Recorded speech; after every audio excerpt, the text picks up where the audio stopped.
नमस्कार दोस्तों, स्वागत है आपका मेरे चैनल सनातनी हिंदू व्रत कथा में। आज हम नवरात्रि के छठे दिन श्री दुर्गा सप्तशती के षष्ठों अध्याय में धूम्रलोचन के वध की कथा सुनेंगे। मैं सर्वेश्वर भैरव के अंक में निवास करने वाली परमोत्कृष्ट पद्मावती देवी का चिंतन करती हूँ। वे नागराज के आसन पर बैठी हैं। नागों के फड़ों में सुशोभित होने वाली मणियों की विशाल माला से उनकी देहलता उभासित हो रही है। सूर्य के समान उनका तेज है। 3 नेत्र उनकी शोभा बढ़ा रहे हैं। वे हाथों में माला, कुंभ, कपाल और कमल लिए हुए हैं तथा उनके मस्तक में अर्धचंद्र का मुकुट सुशोभित है। ऋषि कहते हैं, देवी का यह कथन सुनकर दूत को बड़ा अमर्ष हुआ और उसने दैत्यराज के पास जाकर सब समाचार विस्तार पूर्वक कह सुनाया। दूत के उस वचन को सुनकर दैत्यराज कुपित हो उठा और दैत्य सेनापति धूम्रलोचन से बोला, धूम्रलोचन, तुम शीघ्र अपनी सेना साथ लेकर जाओ और उस दुष्टा के केस पकड़कर घसीटते हुए उसे बलपूर्वक यहाँ ले आओ। उसकी रक्षा करने के लिए यदि कोई दूसरा खड़ा हो तो वह देवता, यक्ष अथवा गंधर्व ही क्यों ना हो, उसे अवश्य मार डालना। ऋषि कहते हैं, शुंभ के इस प्रकार आज्ञा देने पर वह धूम्रलोचन दैत्य 60,000 असुरों की सेना को साथ लेकर वहां से तुरंत चल दिया। वहां पहुंचकर उसने हिमालय पर रहने वाली देवी को देखा और ललकार कर कहा, अरे तू शुंभ निशुंभ के पास चल। यदि इस समय प्रसन्नता पूर्वक मेरे स्वामी के समीप नहीं चलेगी तो मैं बलपूर्वक केश पकड़कर घसीटते हुए तुझे ले चलूंगा।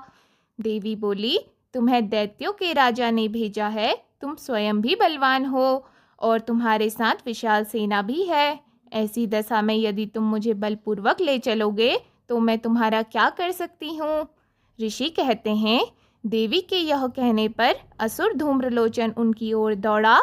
तब अंबिका ने हुंग शब्द के उच्चारण मात्र से ही उसे भस्म कर दिया। फिर तो क्रोध में भरी हुई दैत्यों की विशाल सेना और अंबिका ने एक दूसरे पर तीखे साए को शक्तियों तथा फरसों की वर्षा आरंभ की।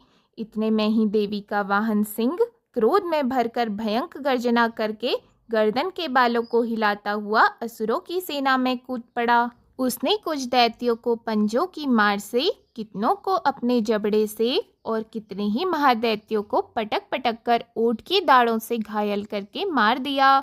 उस सिंह ने अपने नखों से कितनों के पेट फाड़ डाले और थप्पड़ मारकर कितनों के सिर धड़ से अलग कर दिए। कितनों की भुजाएं और मस्तक काट डाले तथा अपनी गर्दन के बाल हिलाते हुए उसने दूसरे दैत्यों को पेट फाड़कर उनका रक्त चूस लिया। अत्यंत क्रोध में भरे हुए देवी के वाहन उस महाबली सिंह ने क्षण भर में ही असुरों की सारी सेना का संहार कर दिया।